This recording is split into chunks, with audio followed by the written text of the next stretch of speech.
नमस्कार बंधुरा रीता किचेन हाउसের পক্ষ থেকে জানাই স্বাগত। আশা করি আপনারা সবাই ভালো আছেন। চলে এসেছি প্রতিদিনকার মতন নতুন একটি রেসিপি নিয়ে। এখানে আমি 4 চামচ চিনি দিয়েছি, চিনিটাকে ক্যারামেল করে নেব। আজকে একটি ডেজার্ট রেসিপি আপনাদের কাছে শেয়ার করব। প্রথম থেকে শেষ পর্যন্ত দেখতে থাকুন, আশা করি আপনাদের ভালো লাগবে।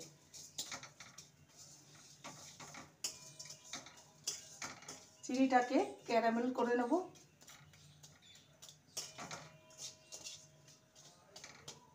চিনিটা ক্যারামেল হয়ে গেছে, দেখতেই পাচ্ছেন। এবারে এই ক্যারামেলটা একটি পাত্রে ঢেলে নেব। এখানে একটি থালা নিয়েছি, থালাটাকে আগে থেকে তেল বুলিয়ে নিয়েছি, রিফাইন অয়েল। এবার ক্যারামেলটা এর মধ্যে ঢেলে দেব।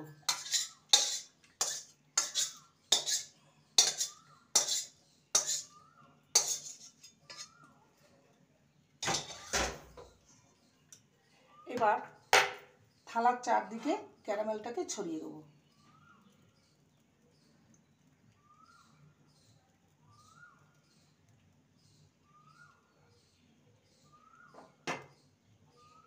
ক্যারামেলটাকে একটি থালায় ভালো করে ছড়িয়ে রেখে দিয়েছি। এবার চলে যাব নেক্সট স্টেপের দিকে। গ্যাসে কড়াই চাপিয়ে দিয়েছি, দিয়ে দেবো সামান্য ঘি। 1 টিস্পুনের মতন এখানে ঘি দিলাম। আর আমি এখানে সরু সেমাই নিয়েছি, সেমাইটা এর মধ্যে দিয়ে দেবো, একটু ম্যাশ করে দেবো। 1 বাটির মতন সেমাই নিয়েছি, সেমাইটাকে ভেজে নেব।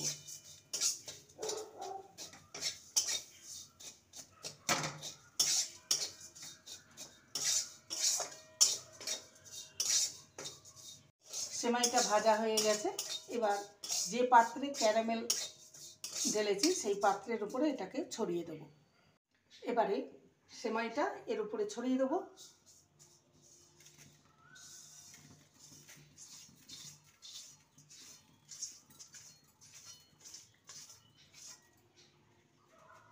চারদিকে ভালো করে ছড়িয়ে দেব।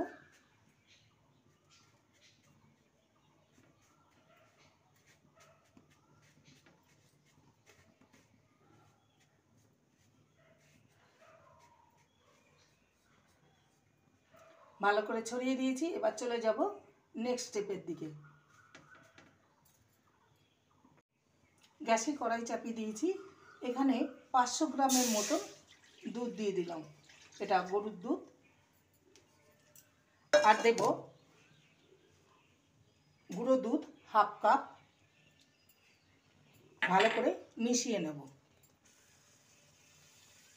গ্যাসের ফ্লেমটি লোতেই আছে। এবারে দিয়ে দেবো 100 গ্রামের মতন চিনি।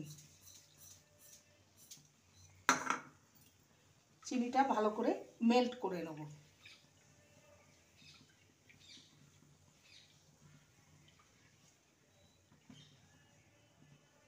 চিনিটা ভালো মতন মেল্ট হয়ে গেছে।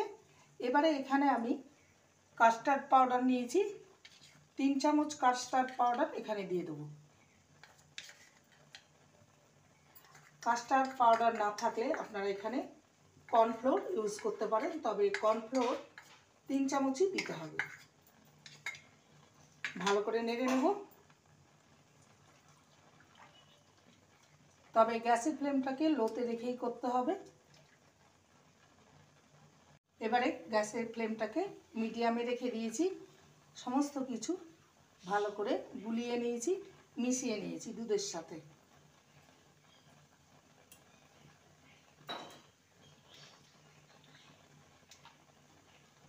অনবরত নাড়তে থাকতে হবে, নাহলে তলায় লেগে যেতে পারে। 2 মিনিট পর দেখাচ্ছি, দুধটা আগের থেকে ঘন হয়ে গেছে, দেখতেই পাচ্ছেন।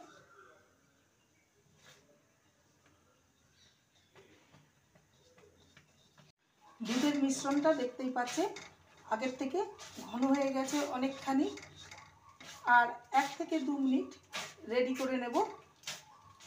প্রায় হয়ে এসছে।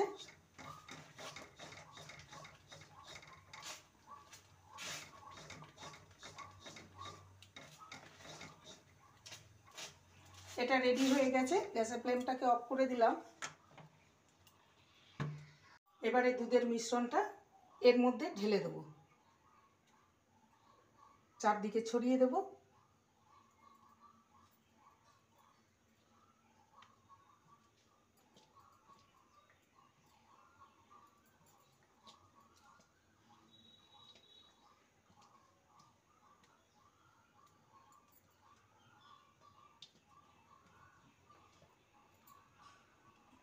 এবারে এটাকে চারদিকে ছড়িয়ে দেবো।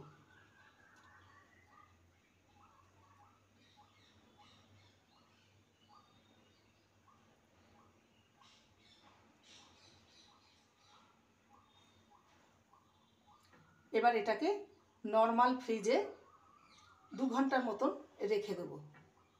রেখে দিলে এটা রেডি হয়ে যাবে। প্রায় 2 ঘন্টা পর ডেজার্টটাকে ফ্রিজ থেকে বের করে আনলাম। এবার এটাকে ডিমোল্ড করে নেব। তার জন্য একটা প্লেট নিয়েছি, এটাকে উল্টে দেব। ডেজার্টটাকে ডিমোল্ড করে নিয়েছি। এবার এটাকে পিস পিস করে কেটে নেব। আপনারা আপনাদের চয়েস অনুযায়ী এটা কেটে নিতে পারেন, তবে আমি এটাকে স্কোয়ার শেপ দিয়ে কেটে নেব।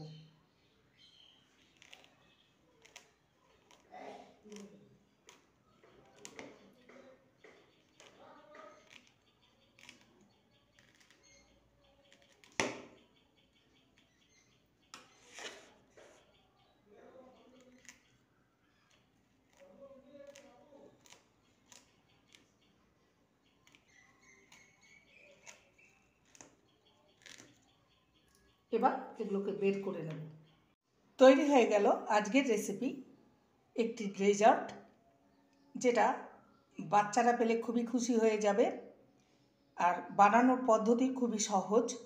আমি একটু কেটে দেখাচ্ছি যে এটা কতটা সুন্দর হয়েছে। খেতে কিন্তু অসম্ভব টেস্টি। রেসিপিটি ভালো লাগলে প্লিজ লাইক করবেন, কমেন্ট করবেন, শেয়ার করবেন। চ্যানেলটিকে সাবস্ক্রাইব করার অনুরোধ রইল। যারা নতুন বন্ধু রয়েছেন চ্যানেলটিকে সাবস্ক্রাইব করে পাশে থাকবেন, বেলটি অন করে দেবেন, নোটিফিকেশন চলে যাবে আপনাদের কাছে। দেখা হচ্ছে নেক্সট ভিডিওতে।